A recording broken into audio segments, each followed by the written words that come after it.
And BSc part second online classes में आपका स्वागत है। आज अपन बात करेंगे ग्रामीण बस्तियों के प्रति।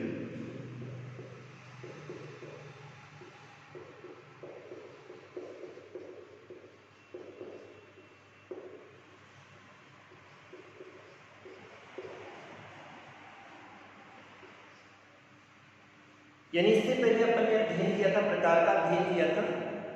ग्रामीण बस्तियों के प्रकार के अंतर्गत अपन ने लिया था मकानों के बीच की दूरी का अध्ययन किया था और मकानों की संख्या का अध्ययन किया था। यानी प्रतिरूप में किसका अध्ययन किया जाता है? तो प्रतिरूप में उस गांव के आकार का अध्ययन किया जाता है, उसकी आकारिकी का अध्ययन किया जाता है। अर्थात उस गांव का आकार कैसा पाया जाता है, किस आकार में वो गांव बसा हुआ है। तो प्रतिरूप में किसको लिया जाता है? गांव के आकार को लेते हुए उसकी आकारिकी को लिया जाता है। सबसे पहला आता है रेखीय प्रतिरूप।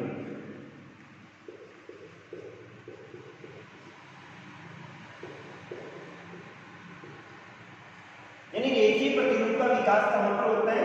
तो रेखीय प्रतिरूप का विकास या तो किसी सड़क के सहारे होता है, या किसी नहर के सहारे, या किसी नदी के सहारे, या रेल परिवहन पथ के सहारे विकसित होता है।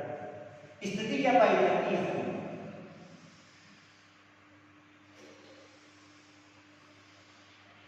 रेखीय प्रतिरूप का विकास या तो किसी सड़क के सहारे, या किसी नहर के सहारे, या किसी रेल मार्ग के सहारे का विकास होता है।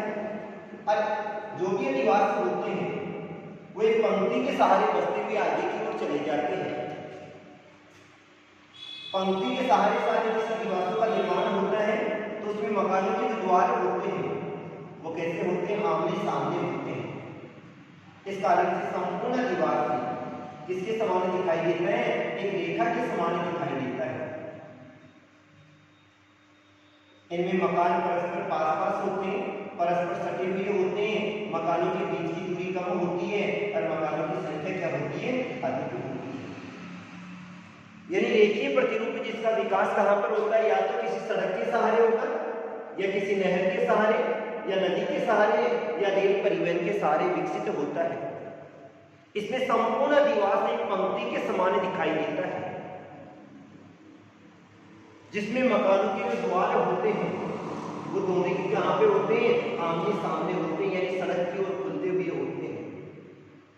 अतः पूरा का पूरा अधिवास किसके समान दिखाई देता है? एक रेखा के समान दिखाई देता है। अतः इस प्रतिरूप को क्या कहा जाता है? रेखीय प्रतिरूप कहा जाता है।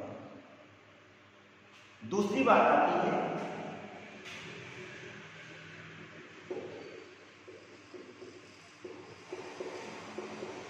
आयताकार प्रतिरूप।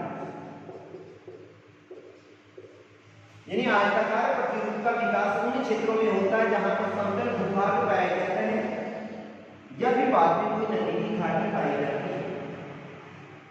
और समतल भूभाग में जहां पर दो सड़कें परस्पर समकोण पे काटती है।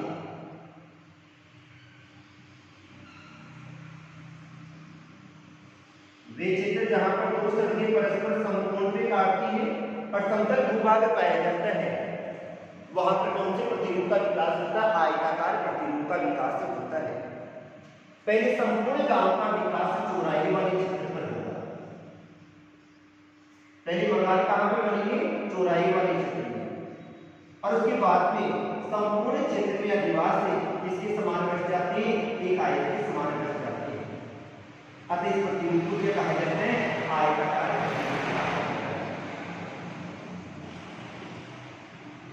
आयताकार प्रतिरूप का विकास उन क्षेत्रों में होता है जहां पर समतल भूभाग पाए जाते हैं और दो सड़कें परस्पर समकोण पर काटती है।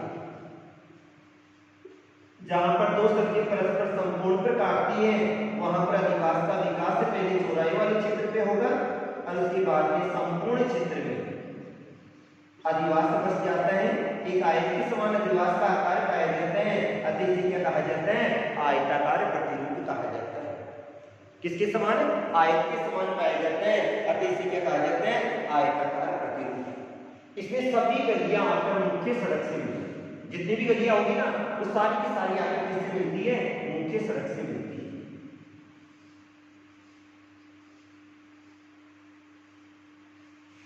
तो यह अधिवास कौन सा हो गया? आयताकार प्रतिरूप हो गया। तीसरा आता है अरीय त्रिज्या प्रतिरूप।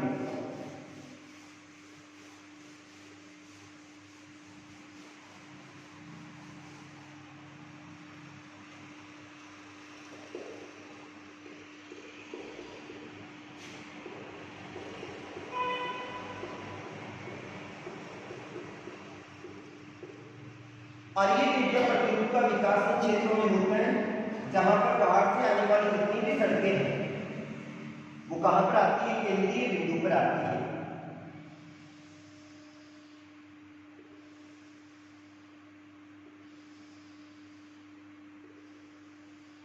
गांव के बाहर से आने वाली जितनी भी सड़कें हैं वो कहां पर आकर मिलती है? केंद्रीय बिंदु पर आकर मिलती है। ये वाला भाग त्रिज्या हो गया और इसमें संपूर्ण गांव बस जाता है। अतः इस प्रतिरूप को क्या कहा जाता है? अरीय त्रिज्या प्रतिरूप कहा जाता है। तो अरीय त्रिज्या प्रतिरूप का विकास उन क्षेत्रों में होता है जहां पर गांव के बाहर से आने वाली जितनी भी सड़कें हैं वो कहां आकर मिलती है? केंद्रीय बिंदु पर आकर मिलती है। वही गांव का विकास पहले मुख्य स्थान पर होगा।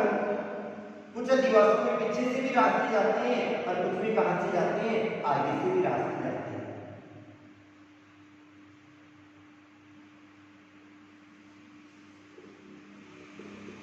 तो अरीय त्रिज्या प्रतिरूप का विकास उन क्षेत्रों में होता है जहां पर गांव से बाहर से आने वाले जितने भी रास्ते हैं वो गांव के केंद्रीय बिंदु पर आकर मिलते हैं और उसके बाद में संपूर्ण गांव त्रिज्या के समान बच जाता है। तो इसे क्या कहा जाता है?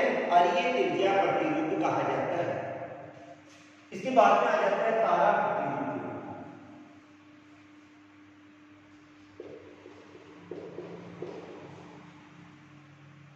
अरीय प्रतिरूप का विकसित प्रारूपी क्या है?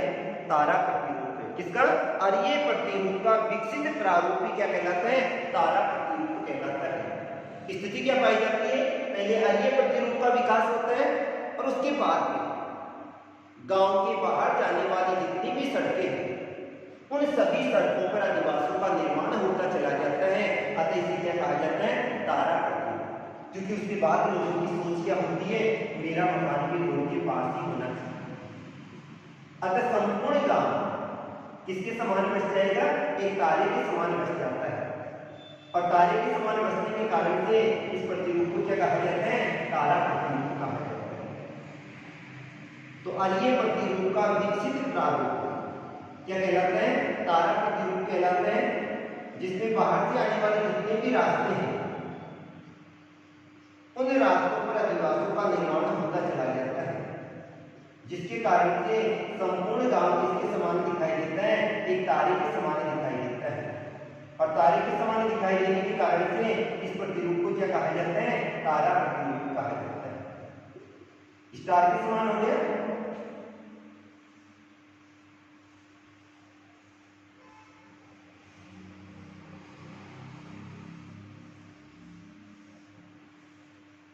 हो गया। अतः इस प्रतिरूप को क्या कहा जाता है? तारा प्रतिरूप कहा जाता है। तो अरीय प्रतिरूप का विकसित प्रारूपी क्या कहलाता है? तारा प्रतिरूप कहलाता है। इसके बाद में आता है त्रिभुजाकार प्रतिरूप।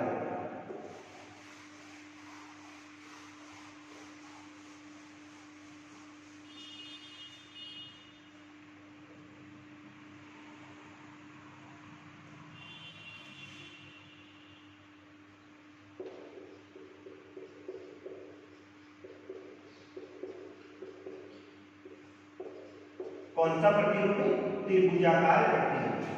तो त्रिभुजाकार प्रतिरूप का विकास उन क्षेत्रों में होता है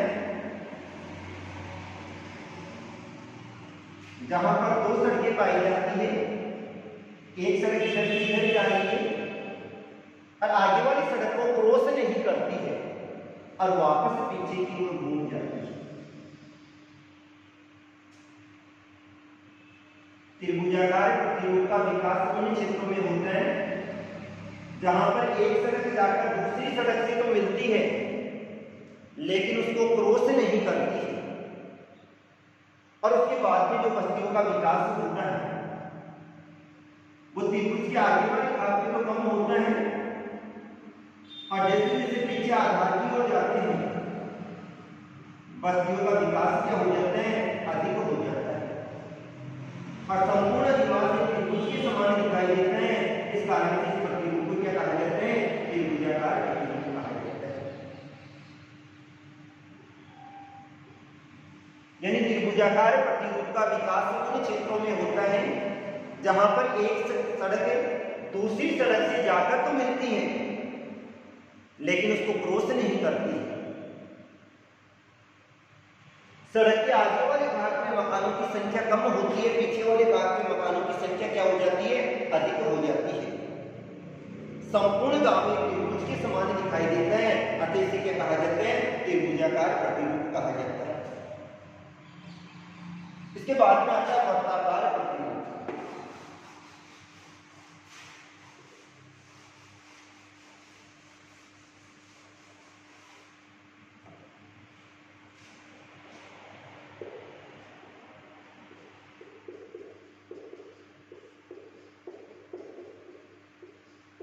यानी वर्ताकार प्रतिरूप का मतलब होता है ऐसा प्रतिरूप जो किसके समान दिखाई देता है? वर्त के समान दिखाई देता है। क्या कहलाता है?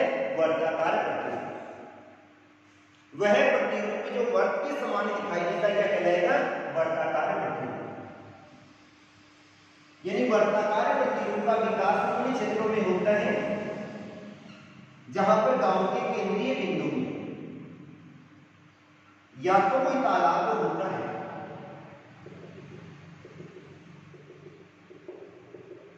या तो कोई तालाब होगा या फिर कोई वटवृक्ष होगा या मुखिया का मकान होगा या मंदिर होगा या चौपालगृह होगा। गांव के बीच में या तो कोई तालाब होगा या मंदिर होगा या मुखिया का मकान होगा या वटवृक्ष होगा। तो संपूर्ण गांव क्या होता है? एक वृत्त के समान बस जाता है। इसके चारों ओर बस्तियों का विकास होगा।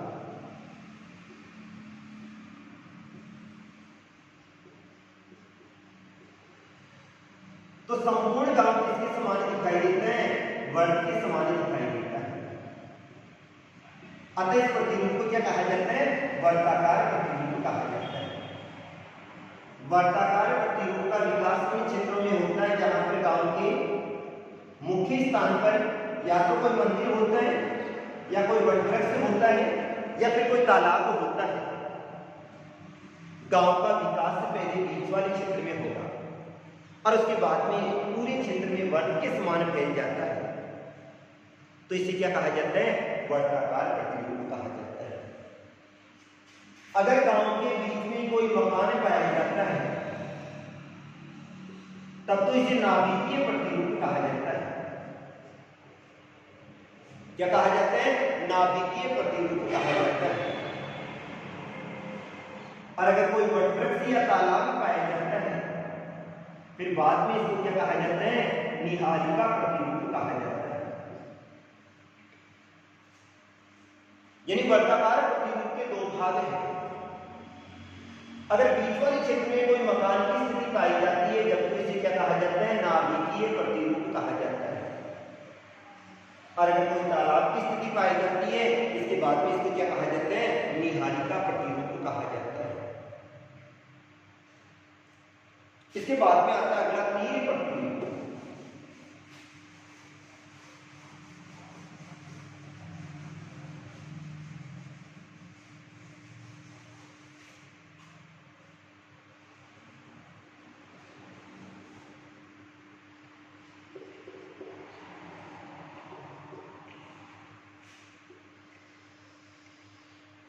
यानी तीर प्रतिरूप का विकास उन क्षेत्रों में होता है जहां पर नदी का नुकीला मोड़ पाया जाता है। नदी हमेशा क्या करती है? सांप के समान गर्भ खाती हुई चलती है। और जब नदी सांप के समान गर्भ खाती हुई चलती है तो ये वाला जो भाग होता है ये क्या हो जाता है? नदी का नुकीला मोड़ हो जाता है।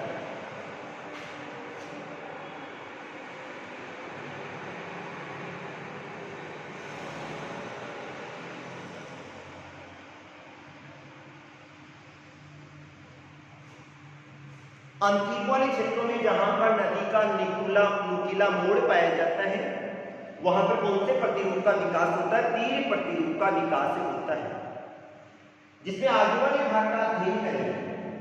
तो आगे वाले भाग में मकानों की संख्या क्या पाई जाती है? कम पाई जाती है। लेकिन पीछे वाले भाग में समतल मैदानी क्षेत्र होने के कारण से मकानों का विकास क्या होता है? अधिक होता है। तो संपूर्ण का तीर के आगे वाले नोक के समान दिखाई देता है, अतः इसको क्या कहा जाता है? तीर प्रतिरूप कहा जाता है। क्या कहा जाएगा? तीर प्रतिरूप कहा जाता है। तो तीर प्रतिरूप का विकास उन क्षेत्रों में होता है जहां पर गांव किसी अंतरिक्ष या नदी के नुकीले मोड़ पर बने होते हैं। अग्र भाग में मकानों की संख्या क्या होगी? कम होगी, और पश्चिम भाग में मकानों की संख्या क्या होगी? अधिक होगी। अतः इस प्रतिरूप को क्या कहा जाता है? तीर प्रतिरूप कहा जाता है। इसके बाद में आ जाता है पंखा प्रतिरूप।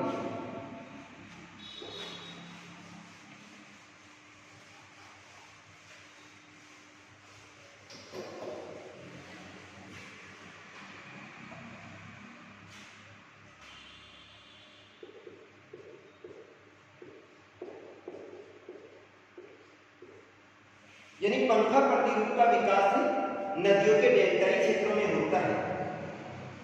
नदियों के डेल्टाई क्षेत्र से का अध्ययन करेंगे तो नदियां अपक्षय तथा अपतन की क्रिया करती है,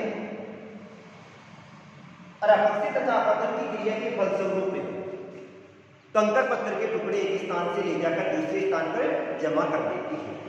और जब लास्ट में नदी समुद्र में गिरती है तो उससे पहले नदी का वेग क्या हो जाता है? कम हो जाता है। और जैसे ही नदी का वेग कम होता है, नदी पदार्थों का वहां पर क्या करना प्रारंभ कर देती है? निक्षेपण करना प्रारंभ कर देती है। और किसका निर्माण होता है? डेल्टा का निर्माण होता है। तो नदी का जो डेल्टाई क्षेत्र पाया जाता है वहां पर तो मकानों की संख्या क्या होती है? अधिक होती है। लेकिन पीछे वाले भाग में मकानों की संख्या क्या होती है? कम होती है। अतः प्राचीन काल में जो पंखा चलता था, जिसको अपन भीजना कहते हैं, उसके समान अधिवास का विकास हो जाता था। अतः इस प्रतिरूप को क्या कहा जाता है? पंखा प्रतिरूप कहा जाता है। तो आगे वाले भाग में मकानों की संख्या अधिक होगी, जबकि पीछे वाले भाग में मकानों की संख्या क्या हो जाती है? कम हो जाती है। यानी पंखा प्रतिरूप का विकास नदियों के डेल्टाई क्षेत्रों में होता है, जिसके कारण से डेल्टा प्रदेश में मकानों की संख्या अधिक होती है, जबकि समीपवर्ती क्षेत्रों में मकानों की संख्या क्या होती है? कम होती है। अतः संपूर्ण अधिवास किसके समान दिखाई देता है? पंखे के समान दिखाई देता है। अतः इस प्रतिरूप को क्या कहा जाता है? पंखा प्रतिरूप कहा जाता है। अगला आता है सीढ़ीनुमा प्रतिरूप।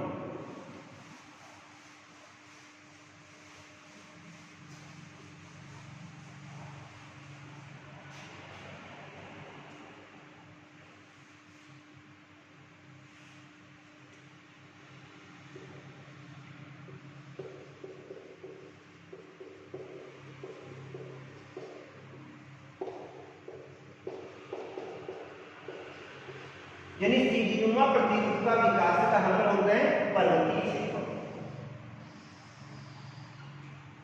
इस प्रकार के अधिवासों का निर्माण पर्वत पथीय क्षेत्र, पर्वत पथीय का मतलब होता है पर्वत के नीचे वाले क्षेत्र, उन क्षेत्रों में इस प्रकार के अधिवास का विकास क्या होता है? अधिक होता है। पर्वतीय क्षेत्र का अध्ययन करें तो पर्वतीय क्षेत्रों में मानव निवास हेतु अनुकूलतम दशाएं कम पाई जाती है। अतः सबसे पहले जो बस्तियों का विकास होता है वो नीचे वाले क्षेत्र में होता है। नीचे वाले क्षेत्र में बस्तियों का विकास हो गया, उसके बाद में मानव को बसने के लिए जगह नहीं मिल पाती है, तो मनुष्य क्या करता है? ऊपर तक मकान बनाते हुए चला जाता है, और पर्वत के सारे मकान बनते हुए चले जाते हैं। तो किसके समान दिखाई दे रहा है? एक सीढ़ी के समान दिखाई दे रहा है। अतः इस प्रकार के प्रतिरूप को क्या कहा जाता है? सीढ़ीनुमा प्रतिरूप कहा जाता है। क्या कहेंगे? सीढ़ीनुमा प्रतिरूप कहा जाता है। इसके बाद में आता है ब्लॉक प्रतिरूप।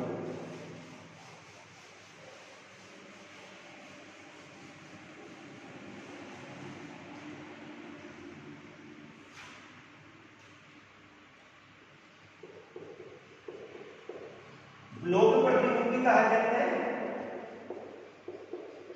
और चौकोर प्रतिरूप भी कहा जाता है। क्या कहा जाएगा? ब्लॉक प्रतिरूप भी कहा जाता है और चौकोर प्रतिरूप भी कहा जाता है। ब्लॉक प्रतिरूप का मतलब होता है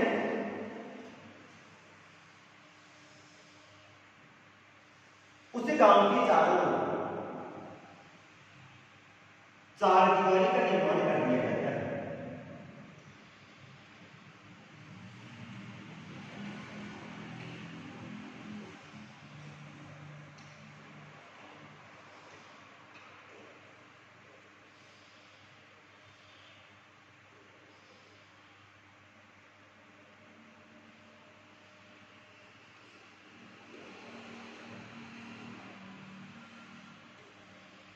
यानी ब्लॉक या चौकोर प्रतिरूप में गांव के चारों ओर क्या किया जाता है? चार दीवारी का निर्माण किया जाता है और फिर उसके पूरे यानी क्षेत्र के अंदर गांव का विकास होता है। इस प्रकार के प्रतिरूप का विकास उन क्षेत्रों में होता है जहां पर चोर, डकैत या लुटेरों का भय रहता है।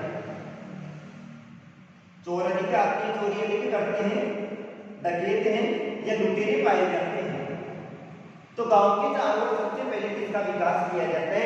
चार दीवारी का विकास किया जाता है और फिर संपूर्ण गांव उस क्षेत्र के अंदर ही बस जाएगा।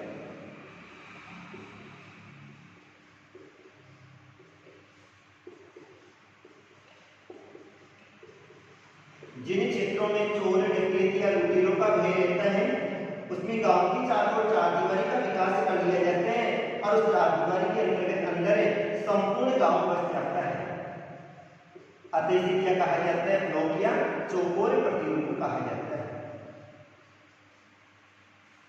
इस प्रकार के प्रतिरूप का विकास मरुस्थलीय क्षेत्रों में भी होता है। और कौन से मरुस्थलीय क्षेत्रों में? मरुस्थलीय क्षेत्रों में होता है जहां पर धूल भरी आंधी आती चलती है, तो आंधियों से बचने हेतु भी मनुष्य क्या करता है? वहां के अधिवास का के चारों ओर दीवार का निर्माण करता है। इसके बाद में आता है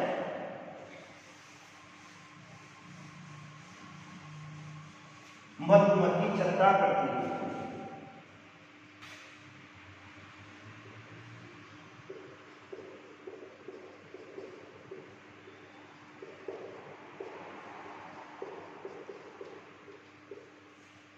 यानी मधुमक्खी छत्ता प्रतिरूप जनजातियों के द्वारा निर्मित होता है और इसमें क्या करते हैं? जनजाति विशेष जो लोग होते हैं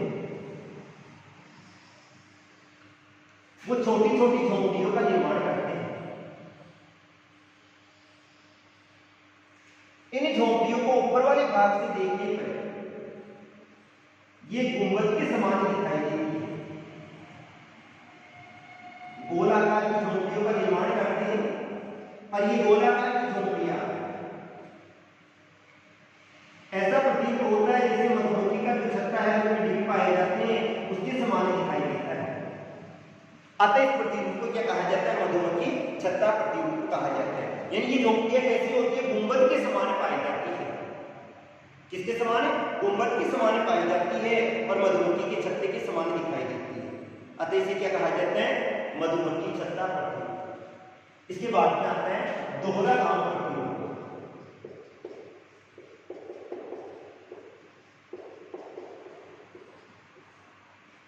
दोहरा गांव प्रतिरूप का मतलब होता है जिससे गांव के दो केंद्र पाए जाते हैं। जैसे गांव पहले इधर बस गया, अब यहां से कोई नदी आ रही है तो गांव को बसने के लिए यहां जगह नहीं मिली, अतः गांव का आधा भाग इधर बस जाता है और बीच में पुल का विकास कर दिया जाता है। गांव के कितने केंद्र हो गए? दो केंद्र हो गए। अतः जिस गांव के दो केंद्र पाए जाते हैं उसे क्या कहा जाता है? दोहरा केंद्र प्रतिरूप कहा जाता है या दोहरा गांव प्रतिरूप कहा जाता है। और लास्ट आता है अपना अनाकार प्रतिरूप।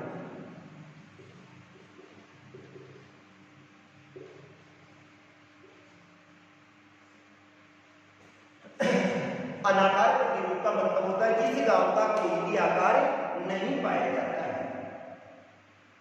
अर्थात गांव जब बसता है तो पहले उसमें बस्तियों का विकास होता है। गांव का विकास से होगा तो पहले बस्तियों का विकास से होगा, यानी मकान बन जाते हैं, और बाद में उसमें आवागमन हेतु रास्तों का विकास से होता है। अतः इस गांव का कोई भी आकार नहीं पाया जाता है, अतः इस प्रतिरूप को क्या कहा जाता है? अनाकार प्रतिरूप कहा जाता है, इसका कोई आकार नहीं पाया जाता। ये थे ग्रामीण बस्तियों के प्रतिरूप, जिसमें किसका अध्ययन किया जाता है? मकानों के आकार और आकारिकी का अध्ययन किया जाता है। Thank you.